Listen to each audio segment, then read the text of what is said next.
thanks for the opportunity. Obviously, I'm sorry Chris can't be here, but he sends his best wishes to all of us. So I'm going to talk about how I kind of got into open science, sort of give a historical view, and then kind of say where I see it going and how I, see addressing some of the challenges that all of you have.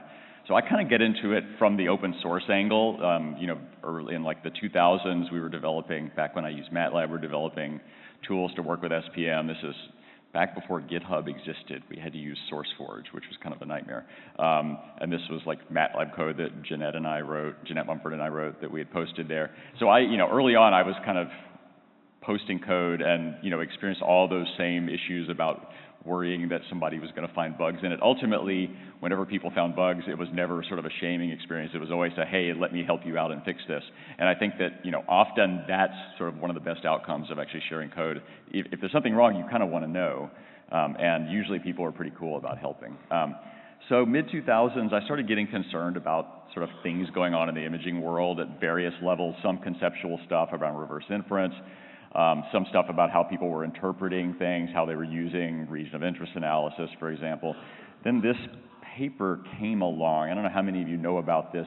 The paper that was originally titled Voodoo Correlations and now has a kind of a less exciting title, Puzzlingly High Correlations, by Ed Boll and colleagues, which basically pointed out that people were doing this thing where they would do a whole brain analysis, find a region, and then take the signal from that region and show, look, we've got a correlation between brain and behavior of like 0.9.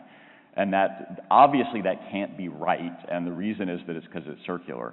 And I saw this like a year after we had published this thing in Science, which was clearly voodoo, right?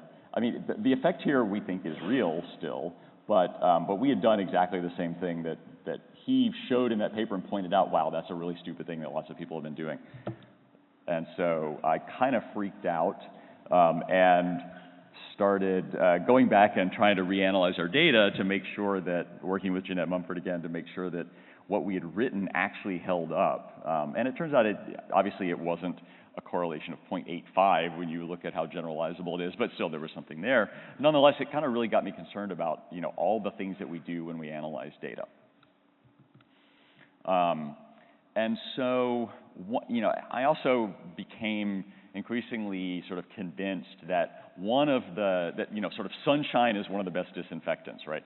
That one of the best things we can do is share our data, open it up. I was moving from UCLA to University of Texas in 2009. I needed to anonymize all my data anyway to move them, and so I figured, why don't I just put them online? So that became the Open fMRI project, and then we started working with others to try to get them to share their data. And so that grew into what's now the Open Neuro project, which is, sharing lots of data, but we'll actually come back to talking about this kind of history of data sharing. So 2012, this is when kind of the reproducibility crisis, if you will, sort of really hit, right? It's on the front page of The Economist. And this largely grew out of psychology. A lot of sort of both like the reproducibility project in psychology that showed that, a large number of findings in psychology didn't replicate, but also across other sciences as well. There's sort of increasing concern that just, most of us got into science because we think it's the way to get answers about the world. And a lot of this stuff was suggesting that a lot of these answers we thought we were getting, we were sort of fooling ourselves. So I moved to Stanford in 2014, and Chris Gorgolewski joined my lab soon after that. And he was giving a talk one Friday at our usual seminar, and I wrote a tweet about it. Awesome discussion of reproducible research, great job by Chris PLOG. And this guy from a foundation, the Arnold Foundation, tweeted at me. He said, oh, hey, interested in chatting sometime? There's a key interest in my foundation. And so I said, yeah, sound great. So we talked to him, and out of this tweet came a $4 million grant to start the Center for Reproducible Neuroscience and really build Open Neuro and fMRI Prep and a bunch of the other resources, BIDS as well, that you know about now. So Twitter's good for lots of things. And so these are some of the resources that center has developed and that we continue to develop. I view our goal as really just to try to build tools that help people do a better job, be they data sharing, data analysis, or data organization.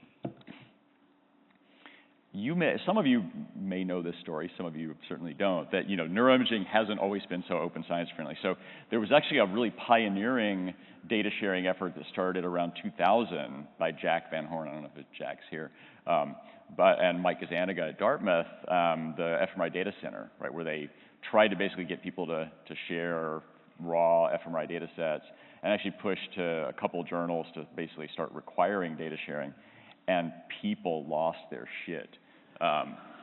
So this was like an open letter that was sent around, and a bunch of like famous people who I won't mention, some of whom are actually open science advocates now, signed on to it, basically saying, you keep your hands off my data.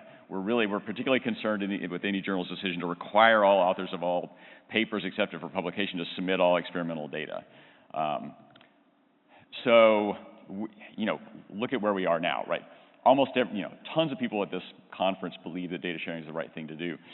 We still kind of live in a bubble, right? If you saw this thing that happened in the New England Journal of Medicine a couple years ago about data sharing for clinical trials, this is an editorial from the two editors-in-chief of the New England Journal, referring to people who take shared data and analyze it as research parasites. And of course, there was a backlash, the Twitter feed developed, the badge developed, and they, well, at least one of them pretty quickly kind of pulled back and said, oh, no, wait, it's people who analyze shared data can actually help the world. So Greg already talked about this report. I mean, I think in some ways, for me, 2018 is the year science broke, when the National Academy is like the stuffiest group of scientists in the US, when they write a big report that says, hey, we need to all be doing open science, and that means that open science has really arrived. But there are challenges, right? And many of you know about these challenges, particularly if you're early in your career. I wrote a piece in Neuron earlier this year that tried to kind of lay out some of this stuff. I titled The Cost of Reproducibility. So I want to talk about some of the reasons that people oppose open science that I think are sort of weak, but some that are sort of legitimate. So people worry about being scooped, right? I think the Gary King quote here is a really apropos one. The thing that matters least is being scooped. The thing that matters most is being ignored, right? If nobody knows what you're doing, then it really doesn't matter. And I know of one case when somebody's been scooped based on data that they put online, and it's been online for a long time. In general, for us, putting data online has actually been a productive thing. It's gotten people more interested in our work. We've already heard somebody mentioning this sort of concern about errors being discovered. The first thing we have to do is realize that no software is bug-free, right? Every piece of software that we have written almost certainly has bugs in it. Like the software that runs the space ship computers has bugs in it, even though they put thousands of hours into trying to fix it. And I think more importantly, we need to have a mindset of wanting to find our own errors, and obviously that fights against Twitter shaming and all this sort of stuff that can happen when people find errors. But I think that we have to cultivate this sort of idea of scientific integrity that really makes us question everything we do and want to know if we're making an error, because also maybe we want to do better. But obviously there are very reasonable concerns about doing open science that a lot of people have. And one is incentives. So let's take a sort of an edge case, but let's say some clinical researcher studies, there's 20 people on Earth with a particular rare genetic condition. They go out, they spend years collecting the data on those people, and then they go to publish their first paper, and we say, you need to share all those data openly so that anybody else can do whatever they want with them. That doesn't really seem fair to that researcher, right? And I think we don't yet have great ways to understand exactly how to deal with that. It requires added work, right? If you're going to share your data, you have to put those data into a format where you're going to be able to share them. Things like bids help with that, but there's overhead, right? And then people are going to ask you questions about the data that you shared. And ultimately, you need to get credit for the shared data. And right now, obviously, there are things like data papers that have evolved that are starting to give people credit, but nonetheless, when you're going up for a job or for tenure, most of them are going to look at a data paper differently than they're going to look at an empirical research paper. I think pre-registration is a really important thing that's sort of started in psychology, started making its way into neuroscience, but But pre-registration comes with challenges, right? This is a really interesting finding. So in the year 2000, the National Heart, Lung, and Blood Institute in the US started requiring all the clinical trials to register their primary outcomes. So previously, you could do a clinical trial, and if like you were looking, you had predicted there would be a change in all-cause mortality, but you saw a change in some other measure, you could just flip the paper to focus on that other measure. And most of the findings, all the things that are below that shaded area, all the little plus signs, those were all positive findings. The vertical line with the flag is when they started requiring pre-registration. Suddenly, you've got a bunch of null results, right? It's not as if biology changed in 2000 such that these drugs no longer worked. People couldn't p-hack their way into papers, basically. So I think pre-registration is really important. And there's misconceptions about pre-registration, like it limits what you can do. It limits what you can say. It doesn't limit what you can do. It limits what you can write in the paper and how you write the paper. You can't act as if something was hypothesized when it wasn't. And it actually makes it really helpful for you to know what you hypothesize, because by the time you get to writing the paper, you're often 6 months or a year out from conceptualizing. You don't remember what you really thought. At least I don't. And also, almost every paper is going to deviate, right? There's the Molka quote is sort of relevant for science as well. And the important thing is to just note the deviations. This is a recent paper we published in Nature Comms where we had pre-registered stuff, but then we ended up doing a lot of different stuff, and we just put in a section, deviations from pre-registration. These are the things we did differently. This is why. At least on this paper, the reviewers didn't have a problem with that. I know that other people have had more challenging experiences with pre-registration, but I think that the reviewers still need to be educated. So finally, I think that it's increasingly realized that you need to sort of highlight your open science activities when you're going out in the world, going for jobs, going for awards, things like that. Lucina was the person who I saw first sort of suggest this, basically adding a contributions on open science section to your CV.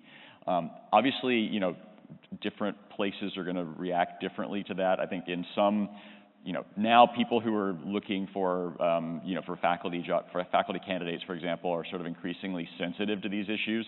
But even though you're pioneers, it's important to remember that we still live in a bubble, and the world has to change and it has to catch up with you. But California is now very crowded with people. 150 years ago, when these people were riding across the frontier, there was nobody there, and now everybody thinks California's great. So hopefully people will feel the same about open science in less than 150 years. I think we still have work to do, but the important thing is just to keep on sort of stay confident that it's going to work in the long run, because I don't think we have any other choice. So thanks.